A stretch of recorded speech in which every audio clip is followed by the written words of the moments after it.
La viuda de Montiel, Gabriel García Márquez.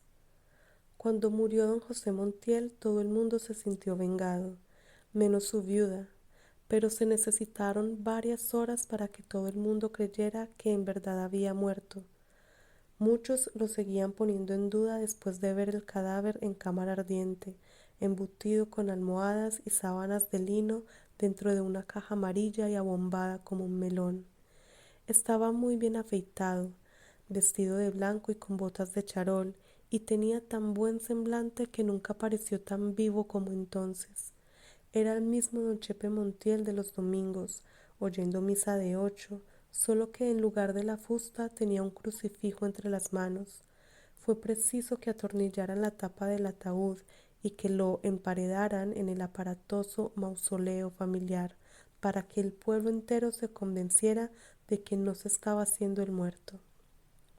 Después del entierro, lo único que a todos pareció increíble, menos a su viuda, fue que José Montiel hubiera muerto de muerte natural. Mientras todo el mundo esperaba que lo acribillaran por la espalda en una emboscada, su viuda estaba segura de verlo morir de viejo en su cama, confesado y sin agonía, como un santo moderno. Se equivocó apenas en algunos detalles. José Montiel murió en su hamaca, un miércoles a las 2 de la tarde, a consecuencia de la rabieta que el médico le había prohibido. Pero su esposa esperaba también que todo el pueblo asistiera al entierro y que la casa fuera pequeña para recibir tantas flores. Sin embargo, solo asistieron sus copartidarios y las congregaciones religiosas, y no se recibieron más coronas que las de la administración municipal. Su hijo desde su puesto consular en Alemania y sus dos hijas desde París mandaron telegramas de 3 páginas. Se veía que los habían redactado de pie, con la tinta multitudinaria de la oficina de correos, y que habían roto muchos formularios antes de encontrar $20 de palabras. Ninguno prometía regresar. Aquella noche, a los 62 años, mientras lloraba contra la almohada en la que recostó la cabeza el hombre que la había hecho feliz, la viuda de Montiel conoció por primera vez el sabor de un resentimiento. Me encerraré para siempre, pensaba. Para mí es como si me hubieran metido en el mismo cajón de José Montiel. No quiero saber nada más de este mundo. Era sincera. Aquella mujer frágil, lacerada por la superstición, casada a los 20 años por voluntad de sus padres con el único pretendiente que le permitieron ver a menos de 10 metros de distancia, no había estado nunca en contacto directo con la realidad. 3 días después de que sacaron de la casa el cadáver de su marido, comprendió a través de las lágrimas que debía reaccionar, pero no pudo encontrar el rumbo de su nueva vida. Era necesario empezar por el principio.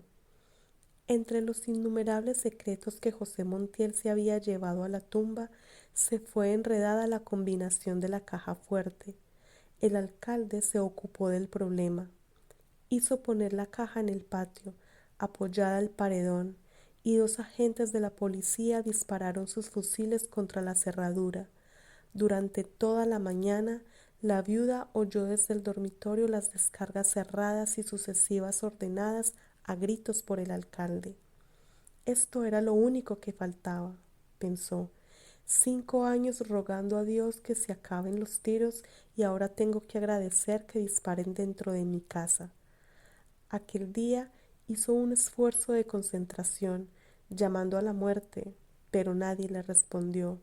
Empezaba a dormirse cuando una tremenda explosión sacudió los cimientos de la casa. Habían tenido que dinamitar la caja fuerte. La viuda de Montiel lanzó un suspiro. Octubre se eternizaba con sus lluvias pantanosas y ella se sentía perdida, navegando sin rumbo en la desordenada y fabulosa hacienda de José Montiel. El señor Carmichael, antiguo y diligente servidor de la familia, se había encargado de la administración. Cuando por fin se enfrentó al hecho concreto de que su marido había muerto, la viuda de Montiel salió del dormitorio para ocuparse de la casa. La despojó de todo ornamento, hizo forrar los muebles en colores luctuosos, y puso lazos fúnebres en los retratos del muerto que colgaban de las paredes. En 2 meses de encierro había adquirido la costumbre de morderse las uñas. Un día, los ojos enrojecidos e hinchados de tanto llorar, se dio cuenta de que el señor Carmichael entraba a la casa con el paraguas abierto. Cierre ese paraguas, señor Carmichael, le dijo. Después de todas las gracias que tenemos, solo nos faltaba que usted entrara a la casa con el paraguas abierto. El señor Carmichael puso el paraguas en el rincón. Era un negro viejo, de piel lustrosa, vestido de blanco y con pequeñas aberturas hechas a navaja en los zapatos para aliviar la presión de los callos. Es solo mientras se seca. Por primera vez desde que murió su esposo, la viuda abrió la ventana. Tantas desgracias, y además este invierno, murmuró mordiéndose las uñas. Parece que no va a escampar nunca. No escampará ni hoy ni mañana, dijo el administrador.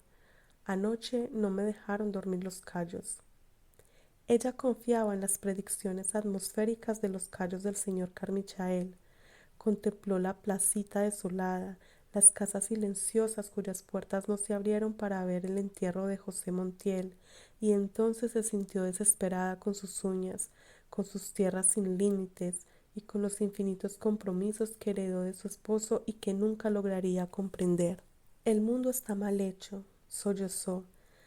Quienes la visitaron por esos días tuvieron motivos para pensar que había perdido el juicio, pero nunca fue más lúcida que entonces. Desde antes que empezara la matanza política, ella pasaba las lúgubres mañanas de octubre frente a la ventana de su cuarto, compadeciendo a los muertos y pensando que, si Dios no hubiera descansado el domingo, habría tenido tiempo de terminar el mundo. Ha debido aprovechar ese día para que no le quedaran tantas cosas mal hechas, decía. Al fin y al cabo, le quedaba toda la eternidad para descansar. La única diferencia, después de la muerte de su esposo, era que entonces tenía un motivo concreto para concebir pensamientos. Así, mientras la viuda de Montiel se consumía en la desesperación, el señor Carmichael trataba de impedir el naufragio. Las cosas no marchaban bien. Libre de la amenaza de José Montiel, que monopolizaba el comercio local por el terror, el pueblo tomaba represalias. En espera de clientes que no llegaron, la leche se cortó en los cántaros amontonados en el patio, y se fermentó la miel en sus cueros, y el queso engordó gusanos en los oscuros armarios del depósito. En su mausoleo adornado de bombillas eléctricas y arcángeles en imitación de mármol, José Montiel pagaba 6 años de asesinatos y tropelías. Nadie en la historia del país se había enriquecido tanto en tan poco tiempo. Cuando llegó al pueblo el primer alcalde de la dictadura, José Montiel era un discreto partidario de todos los regímenes, que se había pasado la mitad de la vida en calzoncillos sentado a la puerta de su piladora de arroz. En un tiempo disfrutó de una cierta reputación de afortunado y buen creyente, porque prometió en voz alta regalar al templo un San José de tamaño natural si se ganaba la lotería, y 2 semanas después se ganó 6 fracciones y cumplió su promesa. La primera vez que se le vio usar zapatos fue cuando llegó el nuevo alcalde, un sargento de la policía, zurdo y montaraz, que tenía órdenes expresas de liquidar la oposición. José Montiel empezó por ser su informador confidencial, aquel comerciante modesto cuyo tranquilo humor de hombre gordo no despertaba la menor inquietud, discriminó a sus adversarios políticos en ricos y pobres. A los pobres los acribilló la policía en la plaza pública, a los ricos les dieron un plazo de 24 horas para abandonar el pueblo. Planificando la masacre, José Montiel se encerraba días enteros con el alcalde en su oficina sofocante, mientras su esposa se compadecía de los muertos. Cuando el alcalde abandonaba la oficina, ella le cerraba el paso a su marido. Ese hombre es un criminal, le decía. Aprovecha tus influencias en el gobierno para que se lleven a esa bestia que no va a dejar un ser humano en el pueblo. Y José Montiel, tan atareado en esos días, la apartaba sin mirarla, diciendo: no seas pendeja. En realidad, Su negocio no era la muerte de los pobres, sino la expulsión de los ricos. Después de que el alcalde les perforaba las puertas a tiros y les ponía el plazo para abandonar el pueblo, José Montiel les compraba sus tierras y ganados por un precio que él mismo se encargaba de fijar. No seas tonto, le decía a su mujer, te arruinarás ayudándolos para que no se mueran de hambre en otra parte, y ellos no te lo agradecerán nunca. Y José Montiel, que ya ni siquiera tenía tiempo de sonreír, la apartaba de su camino diciendo, vete para tu cocina y no me friegues tanto. A ese ritmo, en menos de un año estaba liquidada la oposición, y José Montiel era el hombre más rico y poderoso del pueblo. Mandó a sus hijas para París, consiguió a su hijo un puesto de consular en Alemania, y se dedicó a consolidar su imperio, pero no alcanzó a disfrutar 6 años de su desaforada riqueza. Después de que se cumplió el primer aniversario de su muerte, la viuda no oyó crujir la escalera sino bajo el peso de una mala noticia. Alguien llegaba siempre al atardecer. Otra vez los bandoleros, decían. Ayer cargaron con un lote de 50 novillos. Inmóvil en el mecedor, mordiéndose las uñas, la viuda de Montiel solo se alimentaba de su resentimiento. Yo te lo decía, José Montiel, decía hablando sola. Este es un pueblo desagradecido. Aún estás caliente en tu tumba y ya todo el mundo nos volteó la espalda. Nadie volvió a la casa. El único ser humano que vio en aquellos meses interminables en que no dejó de llover fue el perseverante señor Carmichael, que nunca entró a la casa con el paraguas cerrado. Las cosas no marchaban mejor. El señor Carmichael había escrito varias cartas al hijo de José Montiel. Le sugería la conveniencia de que viniera a ponerse al frente de los negocios y hasta se permitió hacer algunas consideraciones personales sobre la salud de la viuda. Siempre recibió respuestas evasivas. Por último, el hijo de José Montiel contestó francamente que no se atrevía a regresar por temor de que le dieran un tiro. Entonces el señor Carmichael subió al dormitorio de la viuda y se vio precisado a confesarle que se estaba quedando en la ruina. Mejor, dijo ella, estoy hasta la coronilla de quesos y de moscas. Si usted quiere, llévese lo que le haga falta y déjeme morir tranquila. Su único contacto con el mundo, a partir de entonces, fueron las cartas que escribía a sus hijas a fines de cada mes. Este es un pueblo maldito, les decía. Quédense allá para siempre y no se preocupen por mí. Yo soy feliz sabiendo que ustedes son felices.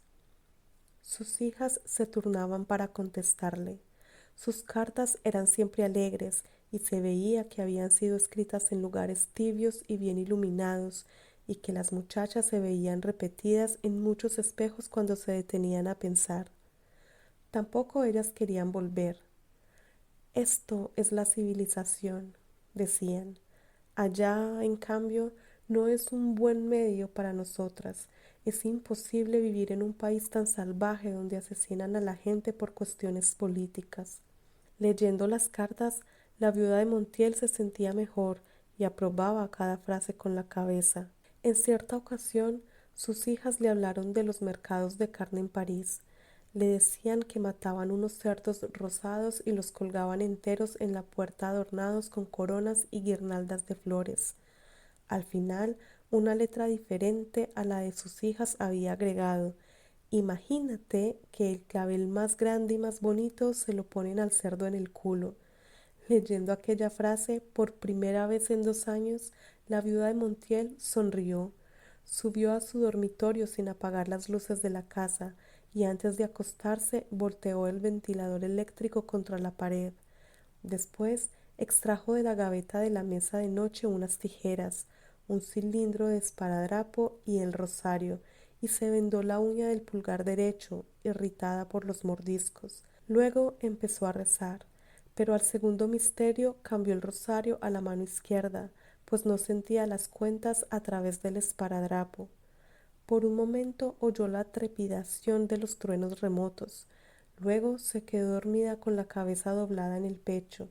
La mano con el rosario rodó por su costado y entonces vio a la mamá grande en el patio con una sábana blanca y un peine en el regazo, destripando piojos con los pulgares. Le preguntó: ¿Cuándo me voy a morir? La mamá grande levantó la cabeza: Cuando te empiece el cansancio del brazo.